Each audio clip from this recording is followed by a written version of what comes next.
Hello viewers, I'm SB and welcome back to Total War Warhammer 2, The Shadow and the Blade, where somehow the game feels that we are going to lose this battle. I don't really understand it. We even have, like, backup catapults and, yeah, I don't know. Let's get in here and prove them wrong. It is a little bit of a shame that you can't teach the auto-resolver stuff over the course of a campaign. You know, I've said before, I don't remember if it was during this series or previous series, that I wish it would learn how battles go. And, like, if you fight the same kind of enemy several times, that the auto-resolver could adjust its results to more closely mimic the result that you usually get from doing it manually, which would make auto-resolving siege battles less painful, which is a thing that matters. In every single campaign, you end up fighting hundreds of siege battles just because of the way the game mechanics work out. And it used to be the case that you had to manually resolve almost every single one of them because the game really dramatically overvalued walls, like by a huge margin. It's less of an issue now, but it's still kind of it's still the case that we have to bring 2 stacks to get a decent auto resolve when we obviously usually win with 1. So I'm not 100% sure how to deal with this. This terrain is like comically bad. Like, this thing where there's just a line of trees planted exactly across the front of my deployment zone and no trees anywhere else on the map is such a fuck you from the map designer. Like, did I upset the guy who makes the maps somehow? So we're definitely going to have to play back in this corner because this corner is the only place where we have a decent line of sight on our enemies, and even playing back in this corner, we're going to have a problem with this other line of trees, making it so the enemies can just approach like this and be in cover until they get to us. We could try playing back here. This definitely abbreviates, the trees definitely abbreviate the line of sight for the Jezzails and the Warp Lightning Cannon, though. And with our reinforcements coming in right here, if we set up in the only place where there's an open line of sight on our half of the board, then we're going to have to run these guys over. They're just going to probably get killed, is what's going to happen. The garrison of the settlement is probably going to mostly get killed. Oh my god, this sucks. This is maybe the worst deployment zone I've ever seen. So if we were to try to set up over here, we could put the Warp Lightning Cannons here. Again, that lets them get all the way up to here without us ever getting a clean shot. So really what we want to do is set up over here. That way, at least if they come out of the trees over there, we have a little bit of time to fire at them. But this makes it very difficult for our reinforcements to get to us. So we want the Ratlings on this side and the Jezzails here. And we're probably going to have to pivot when the enemies start. Maybe I should swap those. You guys over here, and then Jezzails over here. Maybe. I don't know if that's actually better. Poisoned wind mortars need to be not in the trees at all because we can't have any tree impact from the projectiles. That would be real bad, but we stand right in front of them, and that's okay. And then we can put some of our melee in the trees with the hopes that the enemy will not notice them in time to make good decisions about where to run. Like, maybe put our assassin-y type guys over here. Actually, I probably want him over here. With the Sword of Cain, we probably want him closer to the enemies. So the idea is the enemies will spawn, see our ranged units there, and either run to the trees for cover to approach from cover, or run directly toward our exposed ranged units, because exposed ranged units, and when they get near the trees, we'll be able to push out. They'll see us when they get close, to be clear. It's not like we'll be invisible until we step out. But the hope here is that we get them to commit to this kind of line, and then we hit them from the side and leave that flank exposed for the gunners to shoot into. We'll put the Abomination over here as well, because he doesn't hide very well, and he will spoil our fun. And then our reinforcements are going to come in a crappy place, and there's nothing to be done about that. So, how are they lined up? It looks like... they don't really have anything long-ranged here, right? They don't even have the archer crew that the last army had. As long as we can keep the phoenixes under control, this is probably not a big deal.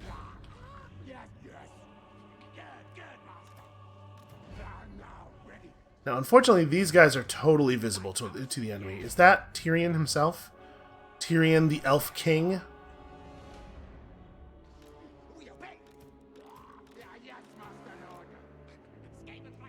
He's going to ride directly into our troops. So he's trying to do the approach from cover thing. Either that or he's trying to,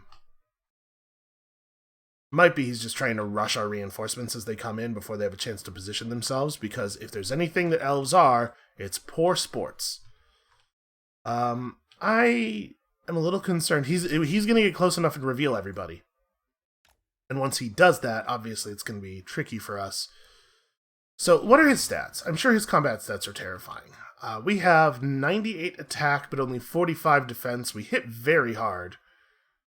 He has 114 attack with a poisoned weapon, 100 defense. Jesus Christ. That's real bad. Everybody's gonna get killed. Nobody's gonna be able to fight him. 111, okay. So we really, we need the guns to kill him.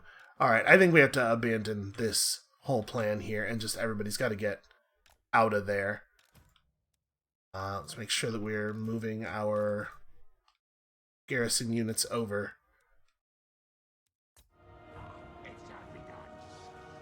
The warp lightning cannons are trying to shoot at him. So to be clear, when I'm talking about line of sight blocking with the trees and stuff, my concern is not that we will be unable to fire our weapons at all, because your guys will fire. But the projectiles, each projectile's path is actually, drawn in a way that makes sense. And so if the projectiles can be intercepted by trees, some percentage of them will not make contact, right? And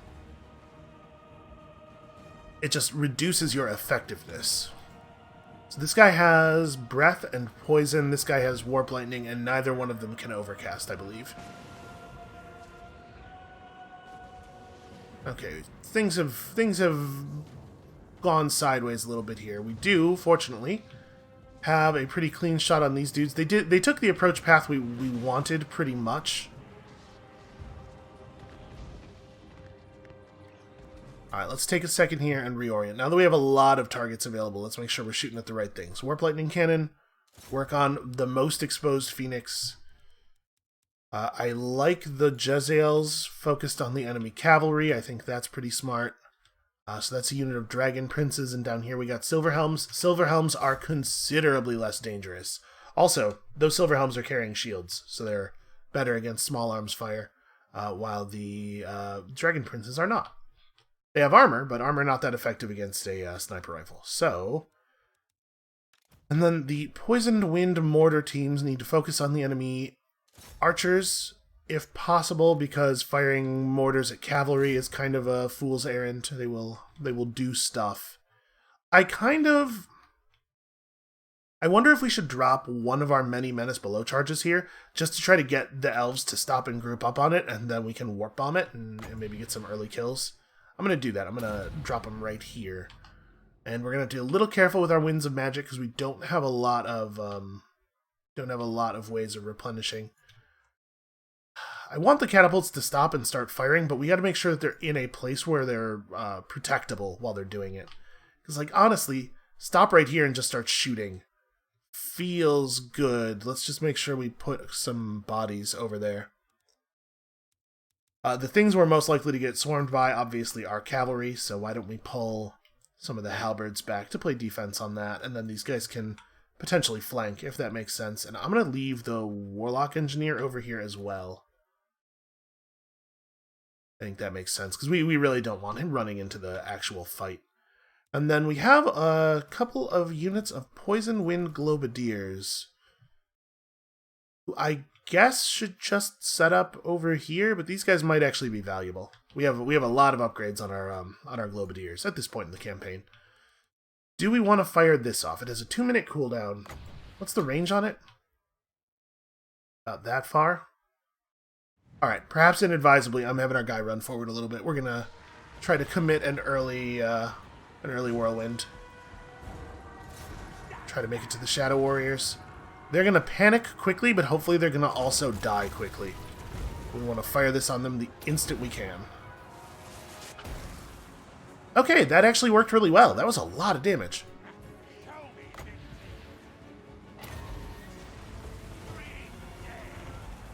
Cast that and then run.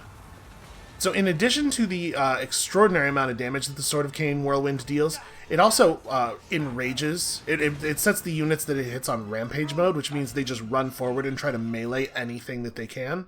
So that's probably pretty good for us if it catches some of their archer units and get them to stop shooting and come forward and fight in a situation that is disadvantageous for them.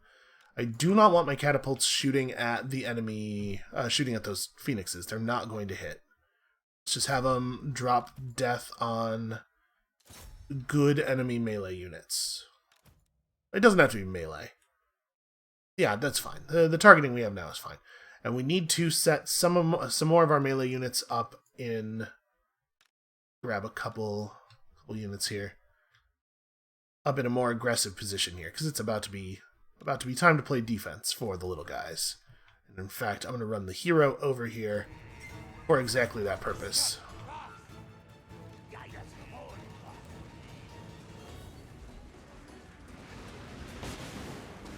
Those guys are going to break before they get close. Get them. Alright, now break these guys.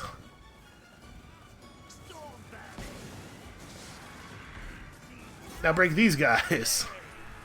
Yeah, between the amount of gunfire and his own terrifying attacks, we're actually getting some okay work done here. This seems like a fine time to drop another unit of rats in. And they don't actually seem to be focusing on us with the phoenixes very well. Let's have... I'm going to set a couple units of slingers to this task. Turn off guard mode. You guys do nothing but hunt phoenixes. And then the Globadiers probably can... Yeah, I think that makes sense. Now, you know what? I'm going to move them up and just let them fire, because these guys fire in an arc, so they can throw over our own melee units into the enemy melee. And what else do we have over here? Just a couple units of archers. Ooh, Shadow Warriors. Those guys are frustrating. Let's have our gutter runners are going to get beat up pretty badly by those Shadow Warriors, but we can't necessarily guarantee that we'll be able to... Yeah, you know what? Let's work on that Phoenix. I'm going to send a couple of melee units forward in the hopes of catching the Shadow Warriors, but I'm not. If all we end up doing is making them run away from our main force, that's fine. You know, that's an okay outcome. And then, who else do we have down here? We have a couple units of melee that have not been assigned anything, really. Let's have these guys come around on the flank. We have these guys who should also start moving up to the opposite flank. You dudes in here. There we go. Finally able to issue the order. Alright, you are now in melee mode. That Phoenix is going to die instantly. Like, the best case scenario for that Phoenix was pretty damn bad, fighting the guy who's holding the Sword of Cain.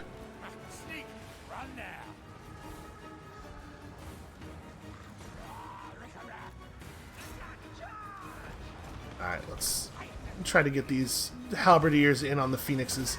So when a Flamespire Phoenix dies, there's a small chance that it will immediately resurrect, which, you know, is the Phoenix thing. If you're wondering why the cooldown on the Sword of Cain ability is so weird, let's talk about this for a second. It only recharges while the unit holding it is engaged in melee. It is not a spell that you can sit back and cast over and over again. It is a melee ability designed for you to run in and harm people with.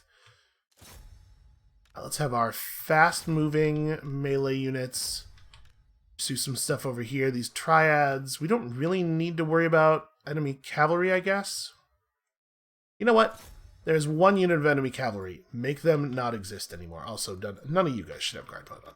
I'd rather have guard mode on by default. I think it's usually the case that it's more often the case that I should have it and don't have it on than that I shouldn't have it but I do have it on. So I think it's fine to leave it the way it is.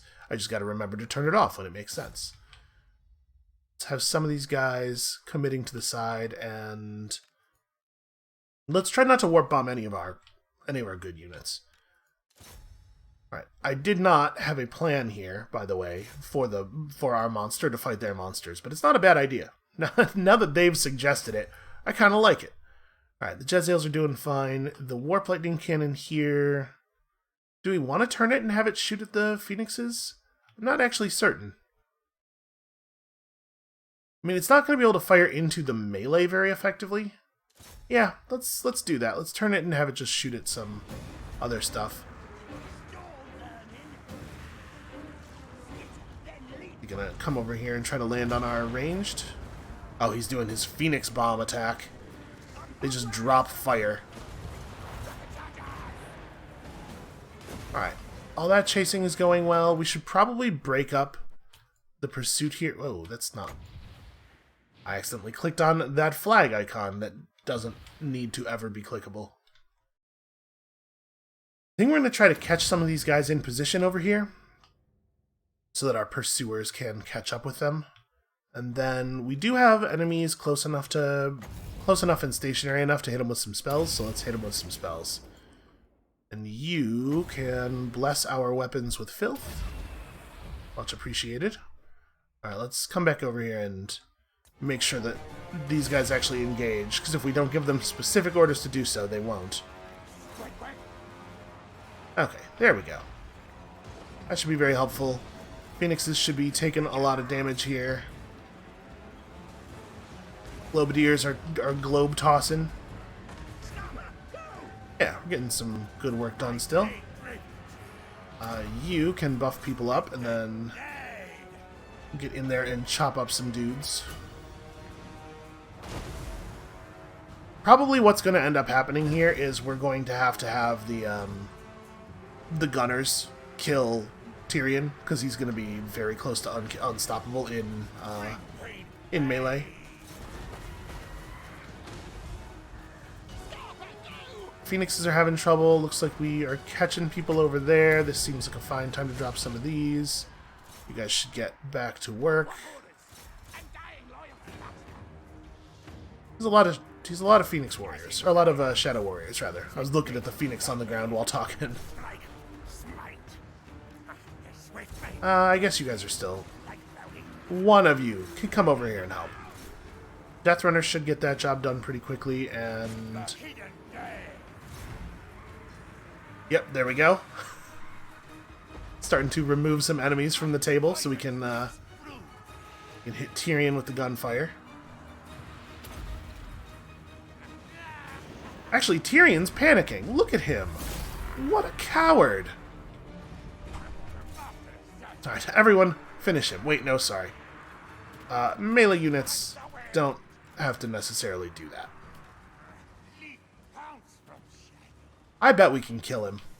Removing him from this army before the end of the battle is definitely in our best interest. Yeah, we have enough guns. I think he's going down. If we just hit end battle, I'm pretty sure it would have told us he had gotten away. We're making certain. Come on, Jezzails. There we go. Wow, that last that last bullet really hit him with some force, huh?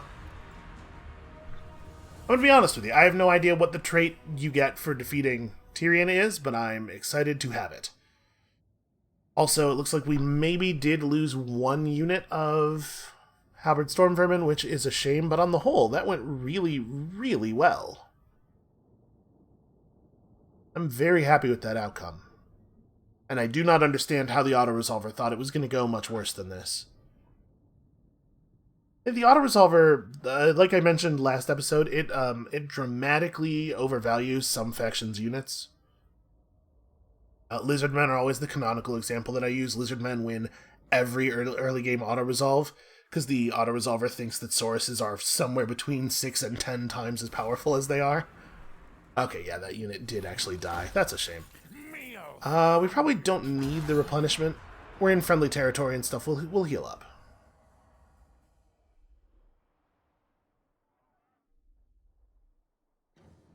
So I'm assuming that's all that's happening here, is that some elf units are just like massively overvalued. A lot of what the autoresolver does is very simple math. It's not simulating the battles, right? It's just like, this unit has an auto-resolve value of 6, and that one has an auto-resolve value of 10, and we add them up. It's not quite as simple as I'm making it out here, but just add them up, and which number's bigger? So it's not actually basing the results on the capabilities of the units. It's just sort of like, it has an idea of how good certain individual units are. And so that's where you get that. Like, I think there must be some high elf units that just have a big math modifier attached to them, which causes it to treat them as very powerful. Is Black Buckthorn thinking he's going to attack me? Is that what's happening right now?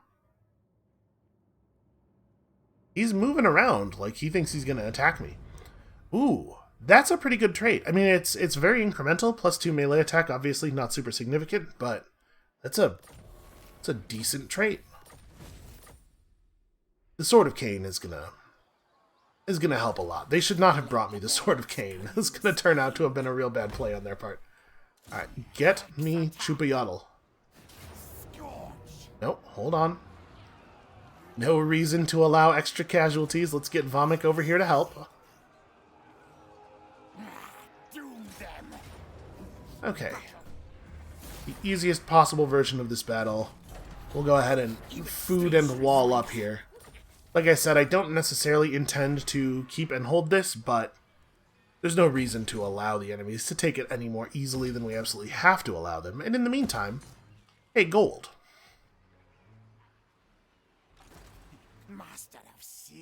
Alright, so that'll get Remamute's army back to full strength in a single turn of replenishment. We'll see if it's doing the same to Vomik. Close.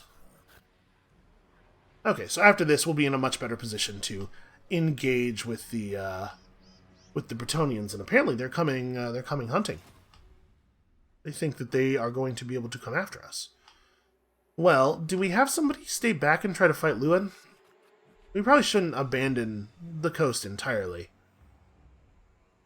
So you gotta figure out exactly who's doing what over here. We could have Snitch and Bilefitch come back and like play defense around Kofor for a minute until we clean this up. I really do want these two on their way over, though. So let's have them do that. Let's wait until he gets in position so that I can stay close to him, because I don't remember exactly where I clicked. Okay. Hey, there's a spot right nearby that doesn't have attrition damage. We want to take the fewest number of turns of attrition damage that we can, obviously. We may as well upgrade the bell at Phyrus. This is a place that we're going to have some public order issues for a minute until we get everything locked up. Okay, you guys, I don't know. Hold on. So this is a full army that's in pretty good condition. Honestly, they probably don't have the ability to retreat from us very effectively. And look at how much movement Queek has. The edge of his normal movement is all the way over here. We can probably catch these guys. So let's do that. Let's have... Is it Infectique? I mean, Toxodon's army is better. It would be better if it were him. Yeah, we should swap back to normal movement mode here. Just in case he does decide to stand and fight. Or we get some kind of boat ambush. Okay. That's a big dragon. Let's take that auto-resolve, because we got places to be. Let's take that little bit of replenishment, because some of my units really took a lot of damage there. Didn't lose anybody, though. And then right back over to, to where we were. Listen, we're going to get the Galleon's Graveyard at some point. So that makes me feel like it's a little bit safer to have... Okay, you are all done. You should definitely get back in the water as well. That makes me feel like it's a lot safer to have these guys turn south. I think we got this situation under control.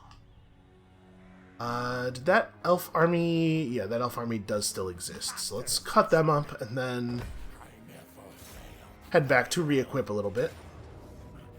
Seriously? It must be the shadow, specifically it's Shadow Warriors that they're overestimating, it looks like.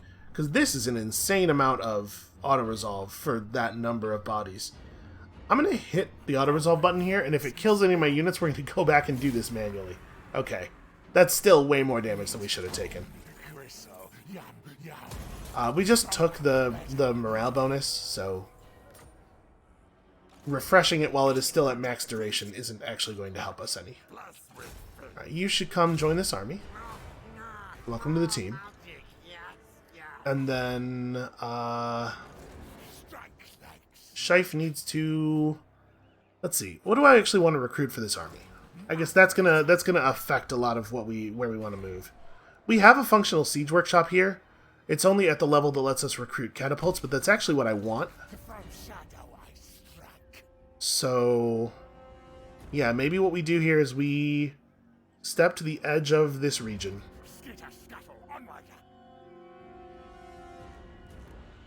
Pull in 2 units of catapults, and that's it. This leaves him a little bit melee light, but I guess he can afford to be a little melee light because this army has the Sword of Cain. Now, it is worth noting, it's like really important that we not lose a battle with Scheif's army now, because we would hand over the Sword of Cain the same way it was handed to us. So we had to be cautious about that. This would be a good time for him to... Yeah, probably a good time for him to start picking up yellow line stuff. I mean... Stab in the back is going to be important. He is still going to be doing missile damage, just because, you know, whenever he's not engaged in melee, he'll be firing automatically. So stuff like the missile damage bonus from this, and well, I guess that's for other units, but that'll still be relevant. I think let's start with that, and then we'll get his personal yellow line stuff afterward. And then we don't really need to cap this out. It's not a high priority anyway. This we could go ahead and upgrade. Alright, which lords have we not yet moved? Oh, Stunkrich, right, sure. So, if I were to go into underway movement right here, would this allow me to get up into the mountains? No, we don't quite have that movement. The heirs of Morcane are moving west, so I guess the smart play is running toward Fort Saul. We'll pass through there, and then we'll catch somebody. Alright. Fektik is exactly where he needs to be. Rel is one of our sentries. And then these 2 armies, I think, do in fact just fall back. Let's kill Black Buckthorn first. Apparently we have one more dwarf battle in our future. We may as well take the money, right? And this should be a nice, easy one. Oh, but the cowardice. He's going to make us spend so much of our movement. Now, the one big upside of the elf AI dramatically overvaluing its units, or rather the auto-resolver dramatically overvaluing... Ooh, what does this do? Interesting. Is that they will not run away from battles that they should run away from, and they will run to enter battles that they should not enter. So we will be able to actually get, we will be able to kill them in situations where an army that was better about understanding its value would run away. We should really have a bell here. And we don't need recruitment structures. So they'll report south if Lewin starts kicking up a stir. They'll come back to Sartosa if we need them. Those guys are still just kind of on general defense mode. So yeah, hopefully we will be able to take advantage of Elven hubris, is basically what I'm saying. You not... Huh. This is a land bridge right here. I'm surprised. I guess he just doesn't have a lot of movement left. Oh, because we did push him up onto the beach last turn. Sometimes after a move like that, you end up with reduced movement on the next turn. We're still going to where you're going to. They're at staying exactly where he is. And we did get a 4th vial of warp fuel, so I'm just going to Doom Rocket one more time. And then honestly, at 3 we can probably take it easy and like try to get the rest of... Try to get chemical warp heads and maybe under Empire Silos. I guess there's no reason to do this until we're actually at our cap. Who knows when we'll actually need to have more... what do you call it? Capacity. Capacity is the word I was looking for. Okay. We have left just Scheif now to defend the entirety of our Bretonnian holdings. So probably we should veer somebody off to help with this. Even with the sword, I don't know that he's really up to this task. But once we pick off the Galleon's Graveyard, we can redistribute some of these armies.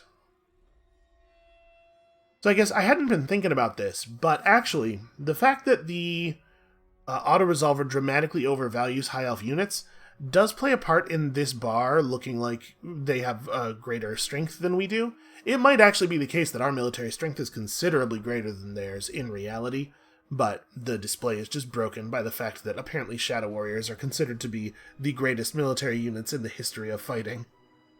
They're just fast-running elves who have bows. They don't even have... I've never seen a Shadow Warrior with a gun. How could they be that great?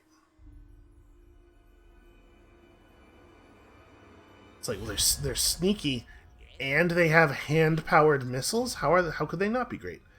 I don't want to join your war against a force that's kind of near my territory. Just deal with it. They're just orcs. I thought you guys were the chosen of chaos or whatever. Well, they're chosen adjacent, really. Oh, interesting.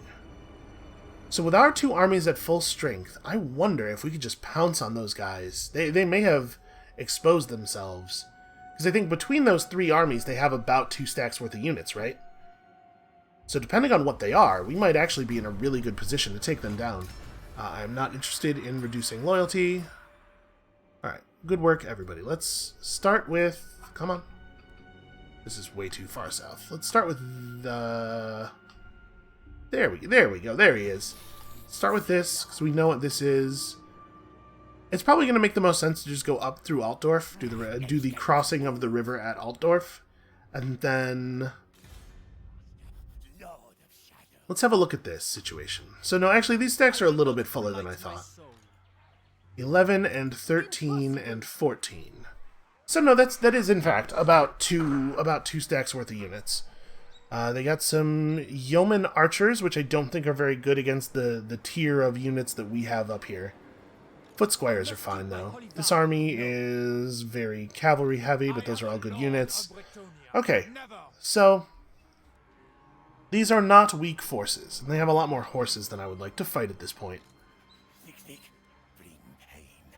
God, I wish these guys were on land.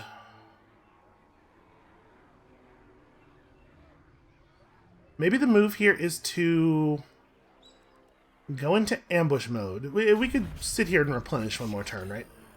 Just go into ambush mode and hope that we can get them to come up on land and wander into us. Then jump them in an unfair battle, because you know how I love a good unfair battle. And if they don't fall for it this turn, we'll figure something out next turn. After we are done healing. Luen is... I don't know what Luen's doing. Master Commander. Okay, so these guys can sail in the general direction of the Star Tower. If the Bretonnians fall back to play defense or something, we can veer in the direction of Chupiatl to heal back up.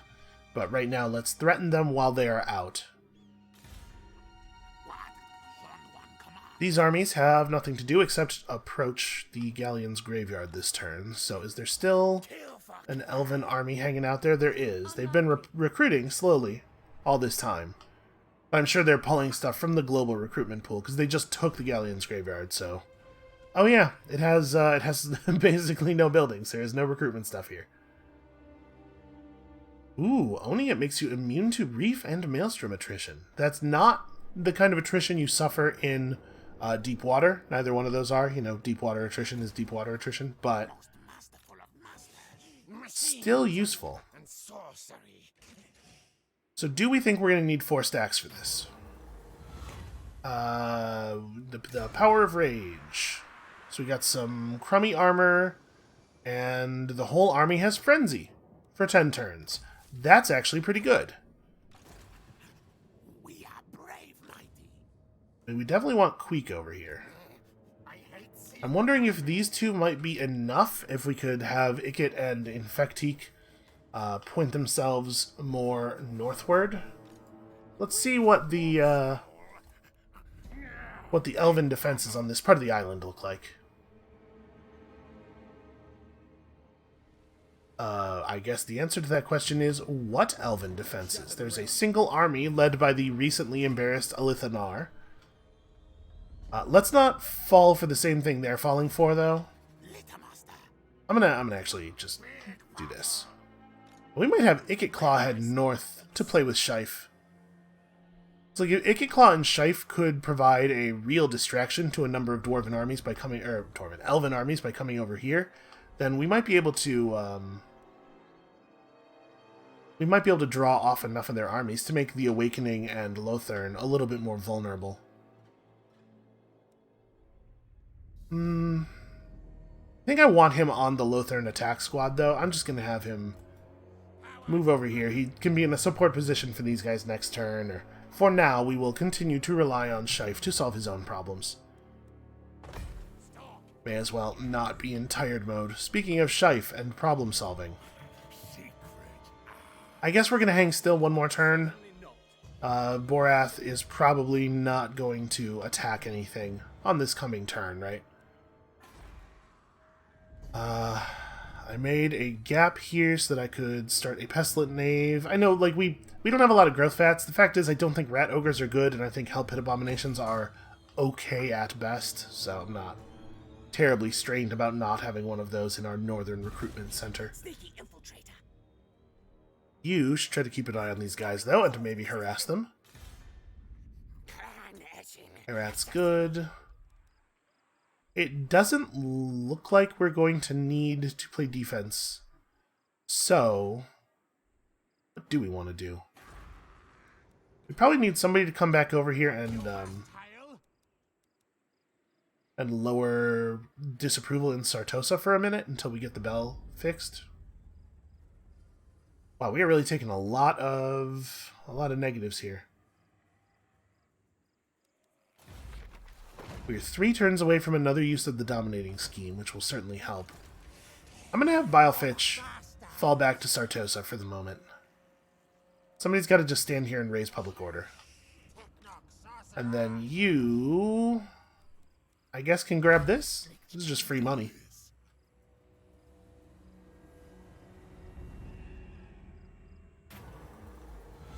Let's say better in campaign. I'm looking for... Okay, upkeep down, that's something. That's money. Really what I was looking for there was, like, campaign movement or something, and I think he's gonna head in the direction of the desert in case that Luan army turns around.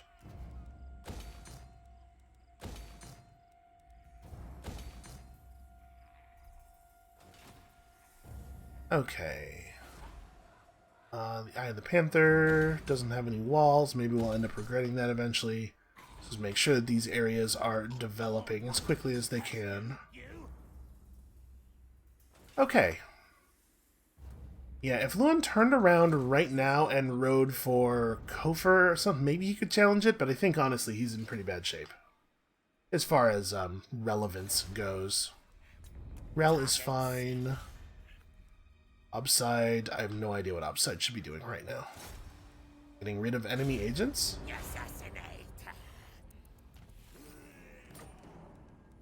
Okay. So I don't know what the elves are going to do. They're in my opinion, a pretty dire spot here. Which, it sounds weird, considering how much that balance of power bar is still red.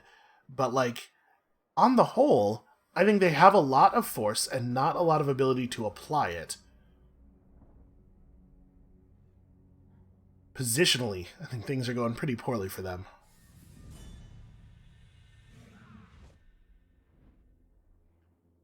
And they're splitting themselves all over the place, which is really good for us.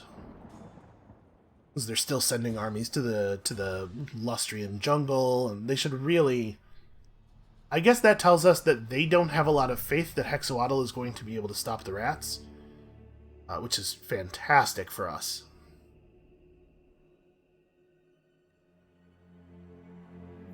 So it's important to think not just in terms of overall strength, but in terms of local strength, right? If we say the balance of power bar is... Oh, you fool. He did in fact just step up on land and walk right into us. Now they'll flee. And then we'll replenish to absolutely full on our turn, and things are going to be very interesting. Yeah, if we say that the bar is 60% to the elves, that balance of power bar, if they're devoting an army to the northwest and an army to the southwest, and we end up fighting, only 80% of their total force, it's probably, in terms of, resources that we might actually have to fight, the total balance of power bar between us is a lot closer to 50-50. It might even be unbalanced in our favor. So it looks like we can make this happen now. We're not going to be able to replenish or anything. We are just going to have to ride on them and fight them while we're wounded. It might be a thing where we lose some units. Now, Toxidon's going to have to be in full speed mode in order to get close enough for this to matter.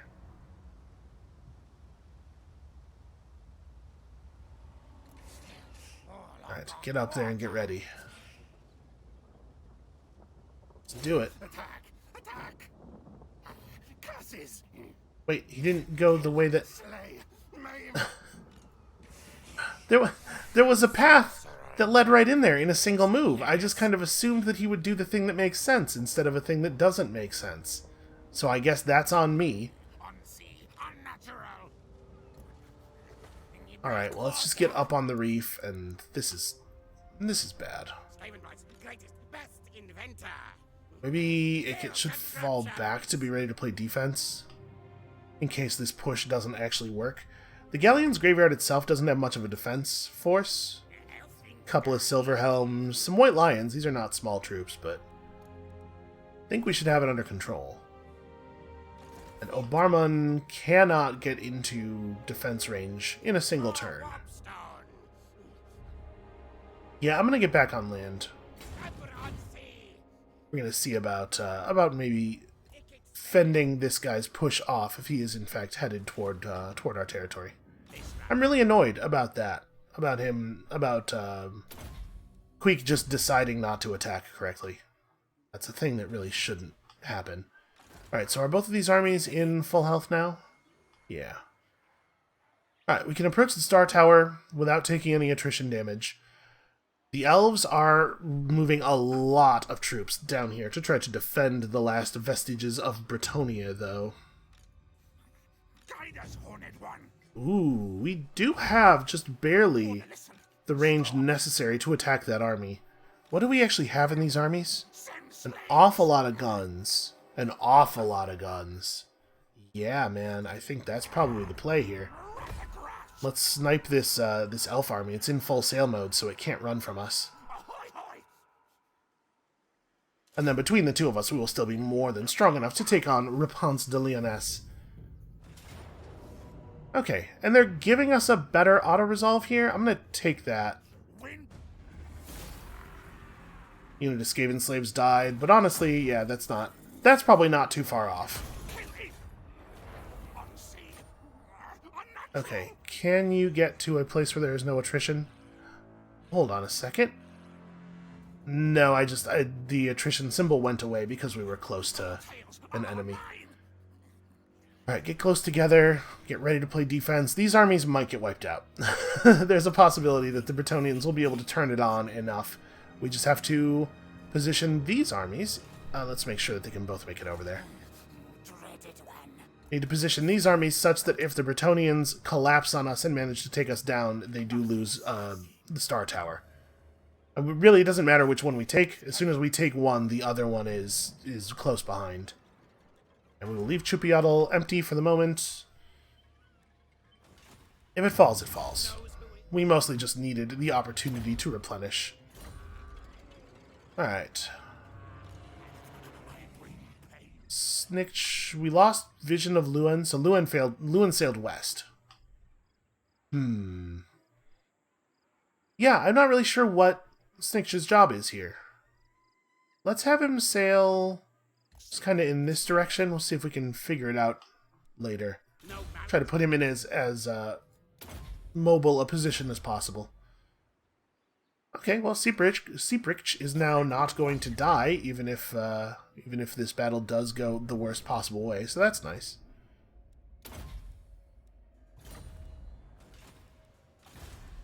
It is cool to not lose people. Alright, the heirs of Morcane will be ours soon enough. Master of death. Scheif has some important business to do here. Do we want to approach via the underway? I think this gives us the most versatility in responding to whether they run toward Couronne or toward Lyonesse. And you are just going to get over there and assault some units. Wow, I'm not 100% sure why his chance of success was so low there.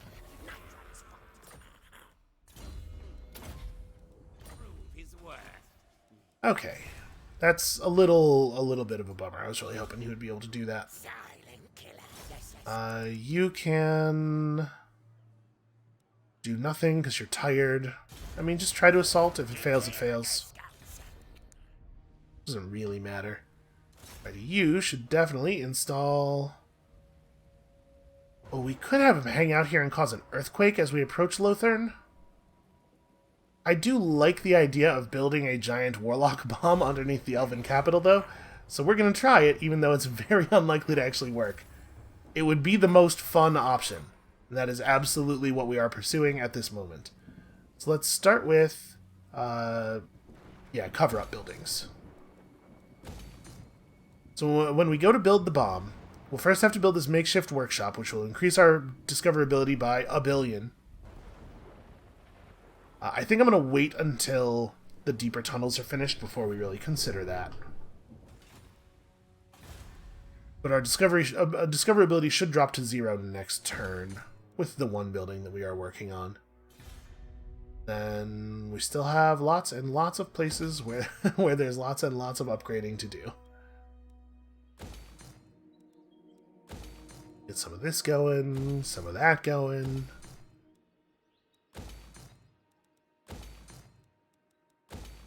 Okay. We could start recruiting another army to back Scheif up, but honestly, I don't think we have the money for it right now. We have to be a little bit more frugal than that, sadly. Alright, let's see what happens. This is going to be an exciting part of the world for a turn or two. Now, there is that High Elf army that is ready to respond to us. Oh, interesting. Alariel the Radiant came out of Ocean Stealth to come and ruin everything. She absolutely was not there, but alright, I guess she's there now. So this is a little non-ideal because we do have 3 armies coming in. I didn't think there was any chance of there being the thing where the elves can apparently be in ambush mode on the ocean is really frustrating. So we're going to have all of our characters right away, but the big siege weapons from the backup armies are going to come in super late in the battle after many units have already been lost, which is not, obviously, the ideal time for some catapults to show up. Now, they did kind of the same thing, where they have 2 armies plus a settlement garrison, meaning that they're not going to get the back half of Alariel's army until pretty late in the fight. I don't know how this is going to work out. I guess we will see. I'm pretty annoyed about that, though, about the invisible Elven navies. Like, our units definitely have sight range, such that that should have been visible to us. 21's fine. The good news is we have a lot of siege weapons in this army. This is a really cool battlefield. I don't know if I've ever fought at the Galleon's Graveyard before. This doesn't look familiar to me. This is really neat. Okay, well. I kind of want to put the Warp Lightning Cannons up on this hill. Just for, like, super clarity of aim. And then you can just be there, that's fine. And Jezzail's right in front of them. Gunners. Yeah, this is low enough that the gunners should not be providing any... should not block line of sight for the Jezzails at all. And I don't really have any idea what to do with the rest of our units. Melee guys just kind of nearby. I don't think we have any... I don't think we have any siege stuff to worry about from them. Elves just really don't have access to good siege stuff. So I guess we'll do this. Wait for our reinforcements to come in. We're not really in a big hurry here. They have to come and get us, so we'll just wait for them to come and get us. All right, we have many characters.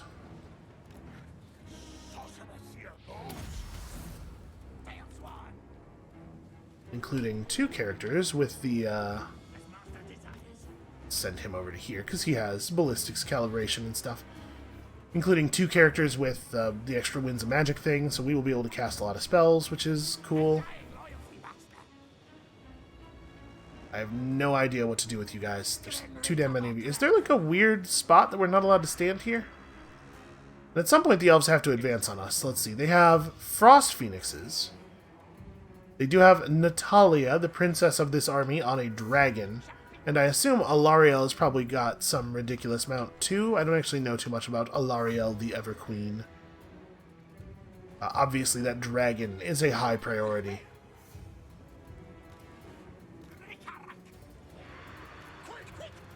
Except we have some more gun units, so let's get these guys over to here.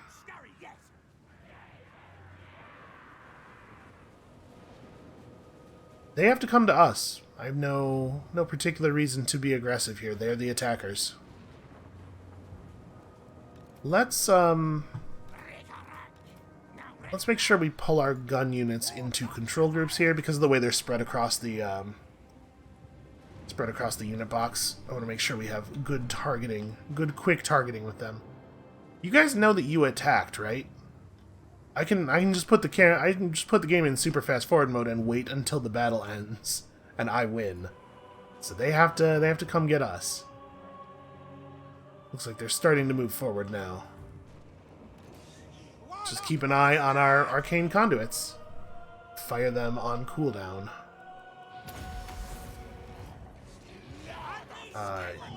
This guy.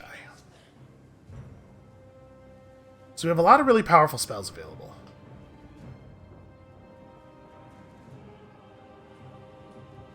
We should probably move a lot of the melee units in this way a little bit more. Just try not to be quite so out to the side for their ranged units.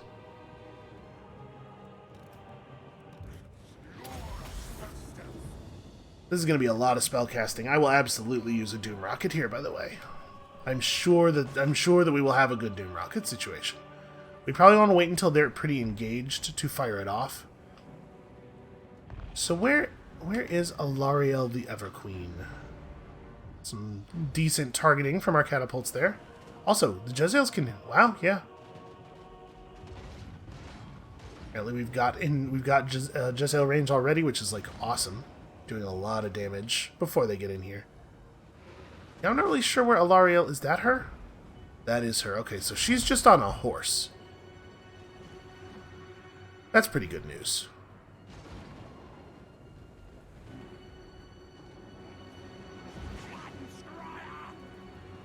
Should probably have the Eye Takers repositioned slightly here, so that they're angled a little bit more, in a little bit more of a friendly way. Now, these guys do have a little bit of terrain that they can approach us from behind. I don't think their attack's not quite long enough range. They do have to actually get up on the hill.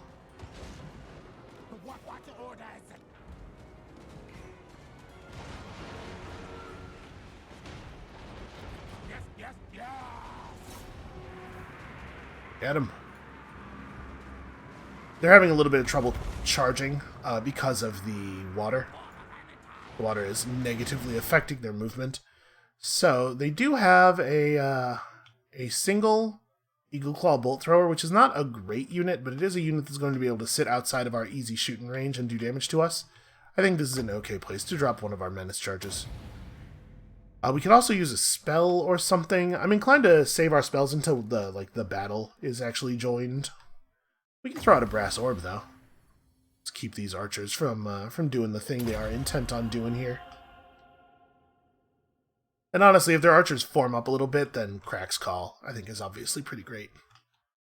We probably want to save the Doom Rocket until either a lot of archers mass up on one front or until the melee has started. And we can try to use our melee troops to carefully position it.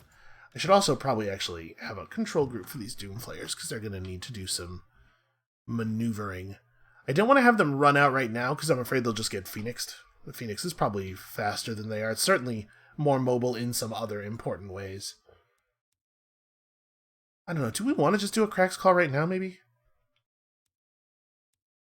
Well, let's see how these guys form up. It does kind of look like it would be a good idea. Wait, no, hold on. There we go. Without moving. You guys do your best. They're going to get attacked by those Phoenix Guard, obviously, but... Okay, that was pretty good. We caught some enemy units with that. We also are going to now want our some of our melee to run through here. Obviously, melee in front against elves is a tricky proposition on the approach because they stop at the edge of their extremely long melee range to arrow range to harass you. Now that things are getting closer, I think it makes sense to get up here. That is Dragon Breath? Yeah, that right there is a Dragon Shot. It's a problem for sure. How close are we to... She is out of range. Alright. All of the Jezzails and the Warp Lightning Cannons. Shoot that dragon down. Over here on this side, we're probably going to have to actually move some melee up over here as well. We have a lot of guys. It's fine. Alright, get up there and buy me some time. 20 seconds off of your next spellcast. Where are you exactly in the battle? Well, I should probably also be remembering to do this. The Ashen Sorcerer's position matters a lot more because of the fact that Warp Stars and the Warp Fireball are both actual direct line of fire things. Let's get him up on the hill, just give him a little bit of elevation.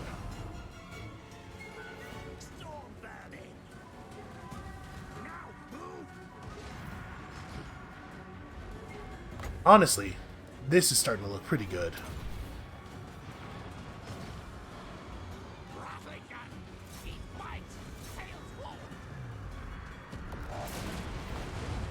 Yeah, that was not quite as good as I wanted it to be, but it was alright. Alright, looks like their dragon is content to just hang back and harass us, so we can make use of that. Rather than coming to the ground and being a big problem. I'm a little surprised to see the amount of damage that Toxodon has already taken. I guess he's in a Doom Wheel, right? So he's a pretty easy target. We're going to have him back off. Tweak is going to have to ride into the Silverhelms. Not sure why the Silverhelms were able to get so much deeper than all of the other... Like, this guy's on horseback, right? No, he's not. Okay, I guess I just overestimated the amount of... No, actually, they got considerably behind our units somehow. Alright, well, solve that.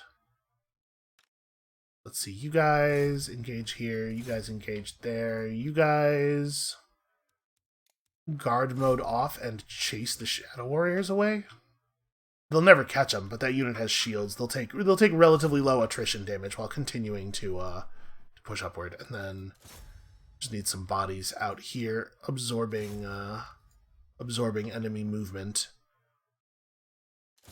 This is going to be a tough start. That unit of Reavers is pretty much dead. You guys get up there and kill those. Is there any place else that it really makes sense? If we do a summon back here, they're just going to kill it immediately. Is this also... This is... Lothern Sea Guard. So, melee units that have bows, basically. They're like halfway between a spearman and what do you call it? Halfway between a spearman and an archer. They're not really bad at either of the jobs, but they're also not great at either of the jobs.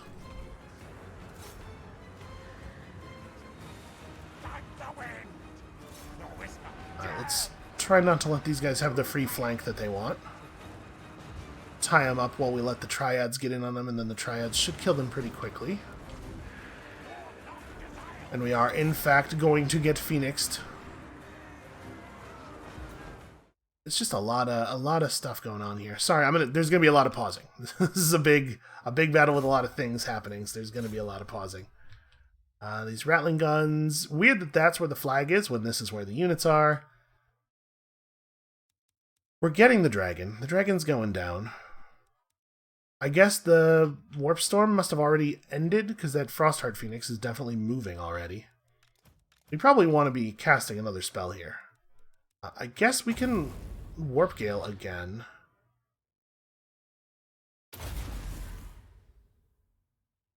And then after that happens, we're going to want to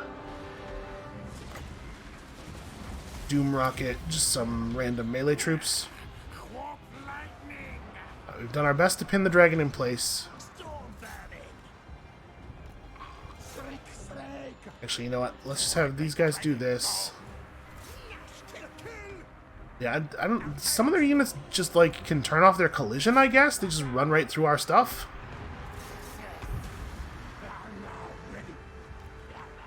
Nope, never mind. Apparently we need to reinforce over there, so we're gonna need some filth. Oh, actually, we don't have a plague caster over there. We just have warlock masters. Well, that's not ideal. All right, let's brass orb. No, brass orb is really short range. Brass orb here should probably be okay. You guys need to run forward and provide support against that dragon. For some reason, one of my rattling gun units is all freaked out and dying and panicking, despite the fact that there aren't any enemies nearby.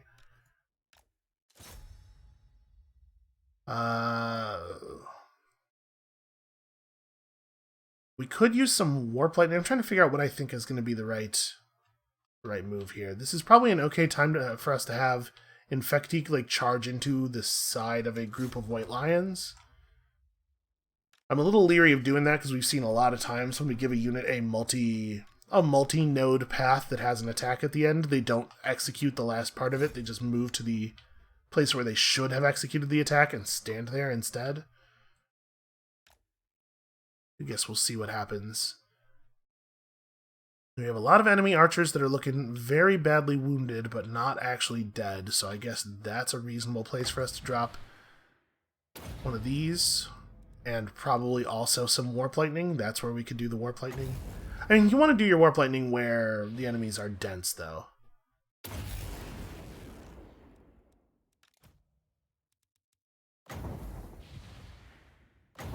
Should be able to get some fire and stuff off against some densely packed groups of enemy units. Okay, I think he actually fired that. Warp Stars, also. Okay, dragon down. Great. Who is this? Oh, that's the... I thought that princess was dead. I mean, the dragon is not down. It was just doing a move that looked like it fell over while its health was very low. I was looking at that and I was like, that's a symbol for a lord. Why is one of my lords over there? Toxidin is fighting some guys who for some reason were allowed to just run through the rest of my units, but he probably will beat them. So that's not so bad. A couple units of Death Runners. What we probably want to do with you, actually... Probably don't want you to just report to fighting those melee units that are going to immediately kill you. We can probably have you do something a little bit more useful. And remember, as we lose units here, we will still have more reinforcements coming in, because we have half of 2 armies waiting off screen. And if you're thinking, wow, this is a really dumb way for reinforcements to work, you're correct. That's right. You figured it out. Congratulations. It is a phenomenally dumb way for reinforcements to work. Obviously wrong. But it is the way they have implemented them. This I'm a little worried about. This cavalry unit that's managed to get in here in a way that we can't do anything about. Fortunately, they're not going after our valuable units, but instead just running backwards for no reason. Alright, the enemy lord is wounded, which is great. What? So be it. Alright, let's throw some buffs up on our units. The White Lions of Trace are really doing some work. I guess I should retarget my ranged units. Over here we have Vermis, the Eshin Sorcerer, fighting an Elven melee unit. Let's put some clan rats on that. We don't have time for that to be a focus of the gunners right now, I don't think. I think we have to do this thing. We have to just really aggressively target all of their flying monster type units. It's looking to me like we're going to lose at the moment. We just have too much stuff that's still too healthy. We didn't kill enough things in the approach phase, and their melee units are terrifying. But we are going to do our best. Really, still just super annoyed about the extra army coming out of nowhere. Let's have the catapults focus on grouped ranged like this. That should be very helpful. And then, I was about to say, do we have anybody who can cast a useful thing? But no, we have no winds of magic at all. In fact, and we're quite a while from being able to do another arcane conduit.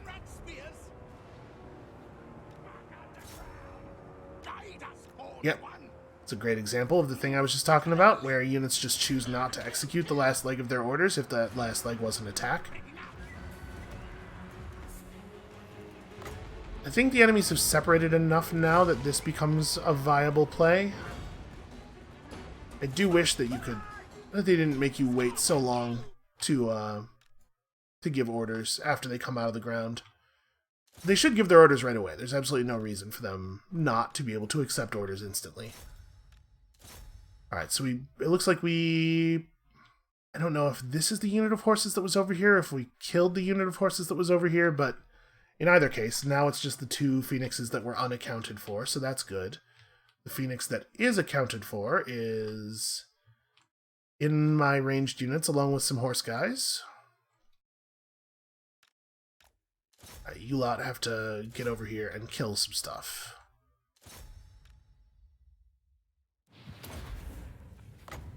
Buffs and murder, just murder. Just murder as hard as you can murder. We are, I think, going to have some more ranged units coming in soon, as we start to have our wounded units either die or run off the battlefield.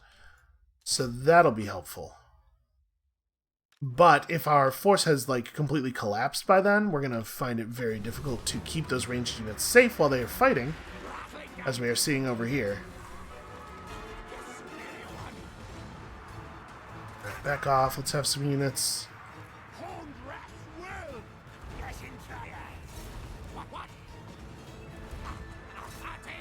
To punish this lore master of Hoeth. Shoot fireballs. I don't actually want to be casting spells too much at the moment. Well, I hope he got that. I hope he got that arcane conduit off before he decided to retreat. It's hard to tell. Okay, a poisoned wind mortar has joined the battle. Not a bad unit for this moment, actually. Let's have it start on these guys. Need to lower some of these some of these enemy numbers. We also have units that are running into positions where they're hard to see. It's a very annoying thing for them to do. You guys got to turn around and get that. We are going to lose this. In pretty much any place where 2 of our melee units is fighting 1 of their melee units, you have to assume that we will lose it, because elite elf melee is really, really, really powerful. How long until you're... 44 seconds, Jesus. Just fire down the hill.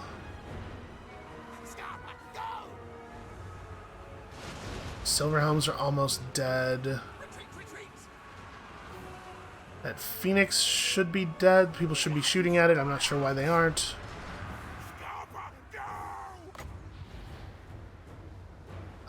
Jesus.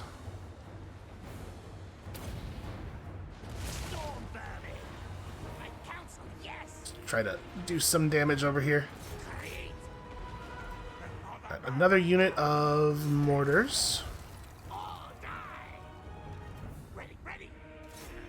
Shoot those guys. Just bodies in, bodies in. Yeah, this really sucks. The ranged units, like the fact that it puts all of our melee units in at once and then only puts our ranged units in if all of the melee units have failed, so that you know that the ranged units will immediately get rushed and killed, really sucks. Having a third army makes your forces weaker by like such a huge margin. I cannot believe that they initially implemented it like this, and I also cannot believe that they've kept it this way. It's so obviously wrong.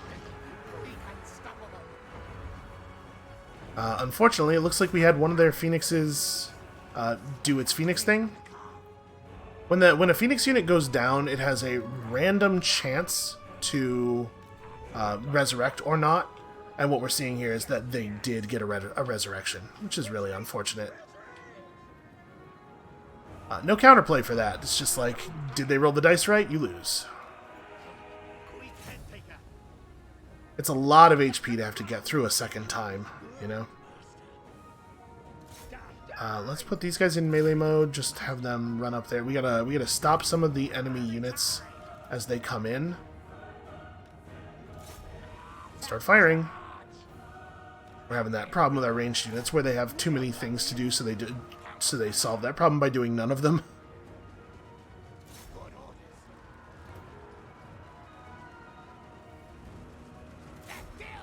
Warplane and cannons try to focus on the enemy.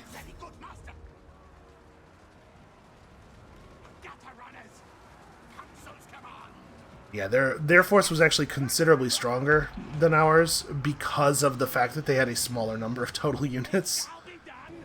This is really an annoying way for this to work. Okay. So we got some guys coming in, a couple of guys coming in who can actually do a melee attack, which is good.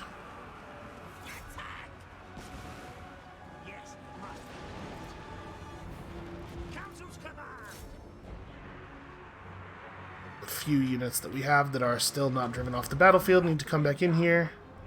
And like, we're definitely going to have a problem here where just like our gun units are now bunched up so tightly that they are stopping each other and themselves from shooting. And the only way to solve that is to... There we go. The only way to solve that is to get them to move out apart, but they move slowly enough that they will probably get killed while attempting to move apart. Yeah, this is a bummer, man.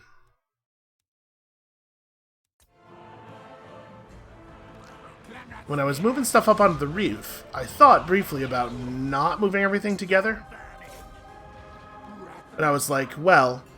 It'll be fine because they only have one army here, and we could fight the one army even with the screwed up reinforcement system. And we need the armies to be able to go into replenishment mode. They can do that on the reef. So the third army, Infectique, that was not intended to participate in the battle, was going to just back up to the northern edge of the reef outside of the battle range and go into replenishment mode. Oh, two of their phoenixes hit the regeneration chance. That's a shame.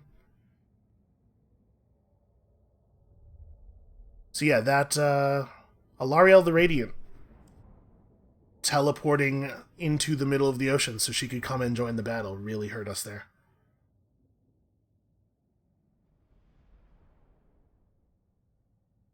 So that is going to mean all three of these armies are dead. Right, I think they were all in March mode. So all three of these armies are completely dead. We can start resummoning one at Skaven Blight, but this is going to slow down the push, like, a lot. Oh,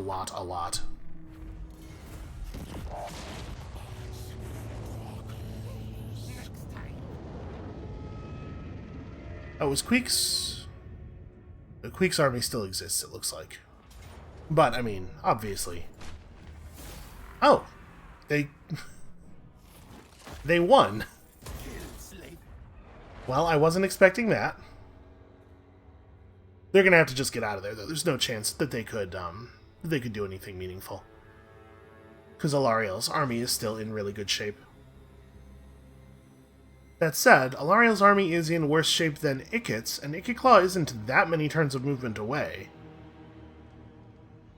We could maybe have Ikit get down there before they put themselves back together and finish the job.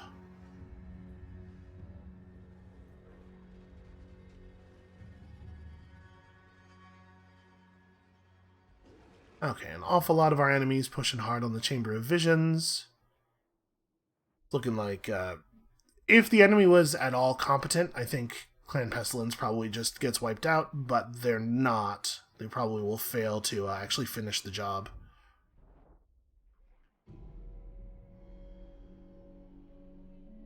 Nice of our allies to send some agents to harass the people who are attacking us here. Are you going to try this?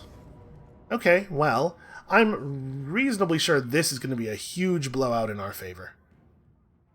Oh, except they get to use the elves as reinforcements. That's interesting. Because these two armies are so low in number, a significant portion of the elf army is going to come onto the battlefield right away, but that's not going to include, I believe, their birds or these annoying cavalry archers. So I think we should still be okay here. This is obviously a battle that has to be fought manually, though, so that is how we're going to start the next episode. Thank you all so much for watching. Come back next time, tomorrow, when hopefully our opponents will play by the rules of reality just a tiny little bit more, and we will try to figure out how we're going to take the Galleon's Graveyard at this point. This is not a huge... I should be clear. I'm frustrated, so I'm probably talking about it in more negative terms than it probably deserves. We are not in any danger here. What happened here was that one of our attacks was batted away. This will not endanger any of our existing territory in any way. It's just going to slow us down, is all. So it's not a big deal. I'm just annoyed. Come back next time tomorrow. Thing I outroed already. You know what it is. And we'll see you then.